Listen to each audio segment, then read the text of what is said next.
আমি একাই ছিলাম।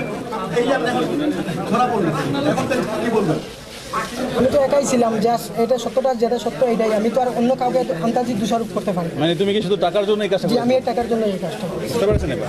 তো আপনারা জেনে থাকেন যে বিগত 28 তারিখের দিকে আমাদের যে মাননীয় সংসদ সদস্য ব্যারিস্টার সাইদুল হক সুমন সাহেব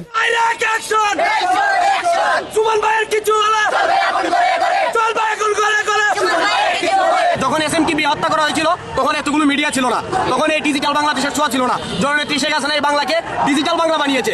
সেই জায়গা থেকে আমরা বিশ্বাস করি কোনোভাবেই তারা সফল হতে পারবে না।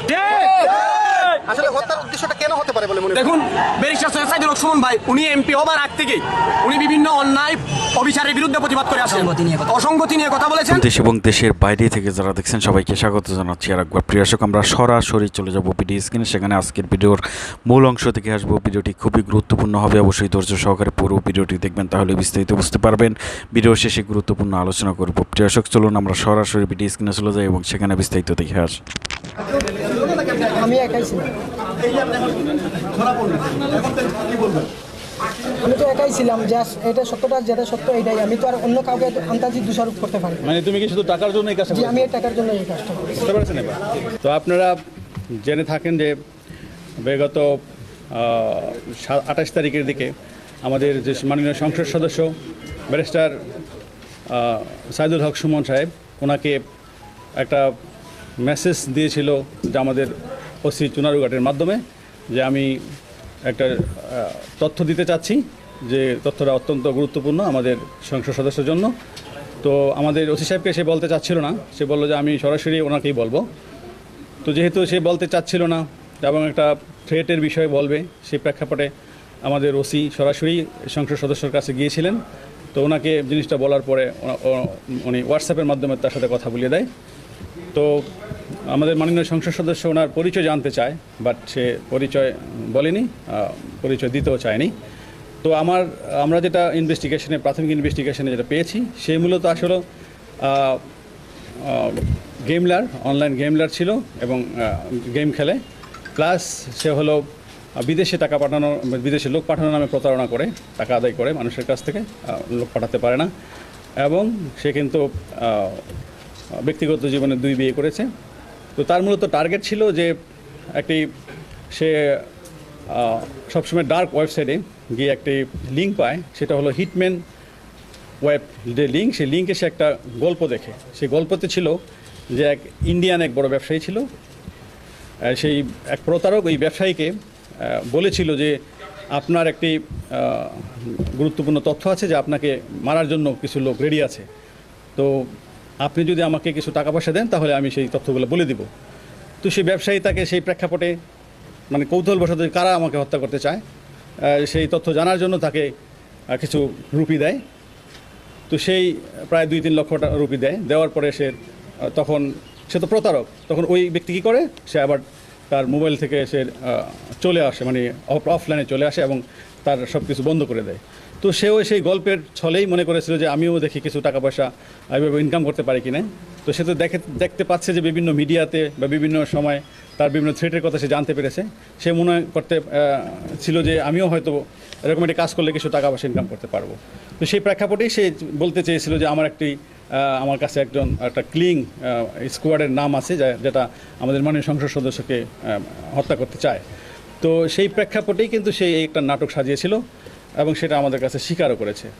তো সে যেটা চেয়েছিল, যে মনে করেছিল যে আমাদের মাননীয় সংসদ সদস্য ওকে বলবে যে ঠিক আছে তুমি আমাকে নামগুলো বলো, আমি তোমাকে কিছু পে করবে।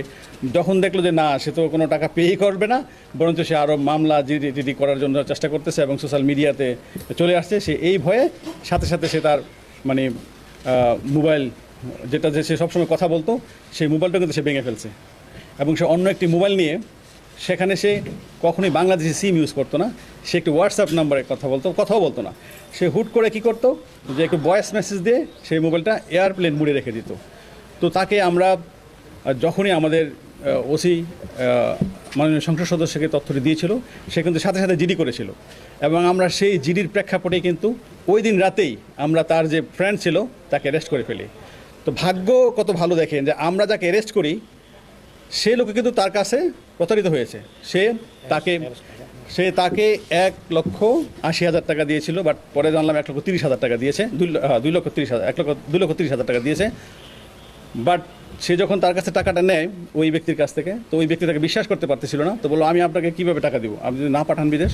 তখন সে বিরক্ত হয়ে তার যে পার্সোনাল পাসপোর্ট, সে পাসপোর্ট দিয়ে বলছে ঠিক আছে আপনার পাসপোর্টটাই রাখেন, কারণ তার টাকার প্রয়োজন ছিল প্রচুর। সে পাসপোর্ট দিয়ে তার কাছে টাকাটা নিয়ে নেয়। তো আমরা তাকে যে তার বন্ধু তাকে মূলত তাকে ধরার জন্যই। তো ভাগ্য বলে আমরা তার কাছে কিন্তু ওই দিনই পাসপোর্টটা পেয়ে যাই, এবং পাসপোর্টে যে এনআইডি ছিল আমরা এনআইডি কপি টিপিসব নিয়ে আমরা কিন্তু তার বহির্গমন ওই দিনই কিন্তু বন্ধ করে দিই, এবং আমরা সমস্ত জায়গায় ল্যান্ড এবং সিপোর্টে আমরা চিঠি দিয়ে দিই। যার প্রেক্ষাপটে পরে আমরা তাকে ধরার জন্য বিভিন্ন জায়গায় অভিযান চালাই। আমরা প্রথমে জানতে পারি সে আমাদের সেই তথ্য প্রযুক্তির মাধ্যমে যে সে চিটাগাঙে ছিল, আমরা চিটাগাং টিম পাঠাই। পরে দেখে আবার সে ঢাকায় টিম পাঠাই। আমরা একসাথে 3টা টিম পাঠিয়েছিলাম। তো সে এতই চালাক যে সে একবার হোয়াটসঅ্যাপে ভয়েস দেওয়ার পরে আর তাকে খুঁজে পাওয়া যায় না, এক এক সময় তাকে এক এক জায়গায় দেখি। পরে তার মোবাইলে আমরা কিছু বিকাশ করার পরে সে তো অনলাইন গেমলার ছিল, সেই গেমলার তার একটা অ্যাকাউন্ট ছিল। সে কী করতো, ওই যে টাকাটা আমরা পাঠাতাম সে ওই অ্যাকাউন্টসে যোগ করে ফেলতো, এবং অনলাইনে যে অটোমেটিক্যালি তার কাছ থেকে বিভিন্ন জায়গায় বিকাশের মাধ্যমে তার অ্যাকাউন্টসে টাকাটা আউট হতো। তো তাকে ট্রেসিং করা অনেক টাফ ছিল। তো যাই হোক, আমরা আমাদের সিটিটিসির সহায়তা নেই, এবং সিটিটিসির সহায়তায় আমরা তাকে সর্বশেষ আমরা সিলেট মেট্রোপলিটন এলাকা থেকে গ্রেপ্তার করতে সক্ষম হই।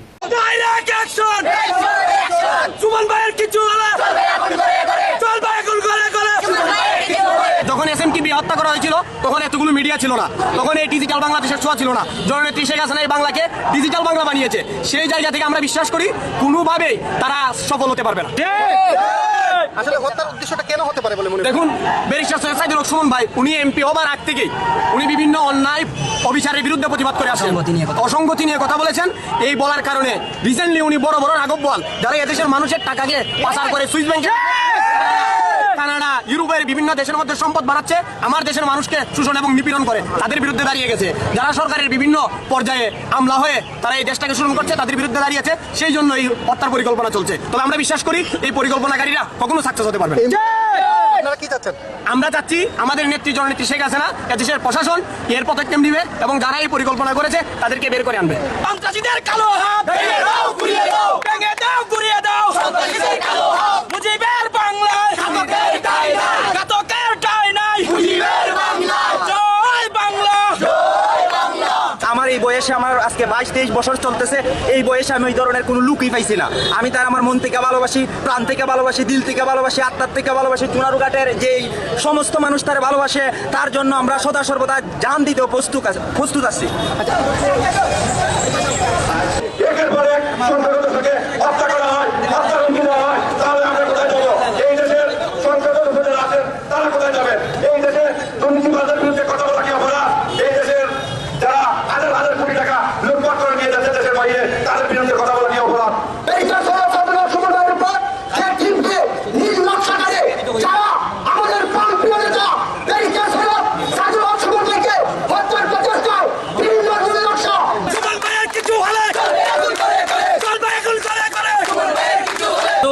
সর্বোপরি সারা বাংলাদেশের জনগণ এবং ওনার নির্বাচিত এরিয়া চুনারঘাট মাধবপুরের প্রত্যেকটি জনগণের মানুষের কলিজাতে লেগেছে এই নিউজ দেখে। আমরা আশা করি বাংলাদেশ মাননীয় সরকারের প্রধানমন্ত্রী জননেত্রী দেশরত্ন শেখ হাসিনা এবং স্বরাষ্ট্র মন্ত্রণালয় এই বিষয়গুলো খতিয়ে দেখবে এবং বাংলাদেশের রত্ন, আমাদের রত্ন সুমন ভাইকে যেভাবে সিকিউরিটি দিয়ে সেভ করা যায় এভাবে করবে। এবং আমরা সর্বোপরি জনগণ আমরা তীব্র নিন্দা জানাই এবং প্রতিবাদ জানাই। আমাদের চুনারঘাট প্রশাসনকে আপনারা সবার আগে জানেন এই হত্যাকারী কে ষড়যন্ত্র করছে। আপনারা যদি সত্যিকার ভিতরে এই হত্যাকারীর যদি বের না করেন আমরা রাস্তাঘাট বন্ধ করে দিব। আশা করি পুরো ভিডিওটি দেখেছেন এবং বুঝতে পেরেছেন যে ব্যারিস্টার সাইদুল হক সুমন তিনি বাংলাদেশের সামাজিক যোগাযোগ মাধ্যমে প্রচুর জনপ্রিয় একজন ব্যক্তি, এবং তাকে সবাই কিন্তু অনেক ভালোবাসে, মানবতা ফেরিওয়ালা নামে পরিচিত। তিনি যখন জাতীয় সংসদ নির্বাচন হয় স্বতন্ত্র প্রার্থী হিসেবে দাঁড়িয়ে বিপুল ভোটে জয়লাভ করে তিনি কিন্তু জাতীয় সংসদে এমপি হন, এবং সেখানে কিন্তু বাংলাদেশের যারা দুর্নীতিগ্রস্ত লোক রয়েছে, দুর্নীতির সাথে রয়েছে, যারা দুর্নীতি করছে তাদের বিরুদ্ধে কিন্তু কথা বলছে। সেই লোকটি আসলে যেই দলেরই হোক না কেন তিনি কিন্তু কোনোভাবেই তাদেরকে ছাড় দিচ্ছে না। কি যে ব্যারিস্টার সাইদুল হক সুমন তাকে কিন্তু হত্যার একটি হুমকি বা পরিকল্পনা করা হয়েছিল, এবং যিনি মাস্টার মাইন্ড তাকে কিন্তু গ্রেপ্তার করা হয়েছে। তিনি আসলে তাকে গ্রেপ্তার করে কিন্তু তদন্ত সাপেক্ষে তাকে কিন্তু কঠিন কিন্তু শাস্তি দেওয়ার ব্যবস্থা করবে, এমনটাই কিন্তু জানিয়েছে পুলিশ। প্রিয় দর্শক, আশা করি পুরো ভিডিওটি দেখেছেন এবং আপনারা পুরোপুরি বুঝতে পেরেছেন। এই বিষয়ে আপনাদের কমেন্টে জানাতে পারেন আপনাদের সেই মূল্যবান মতামত। সবাই ভালো থাকবেন, সুস্থ থাকবেন। আজকের ভিডিওটি এখানে শেষ করছি। আসসালামু আলাইকুম।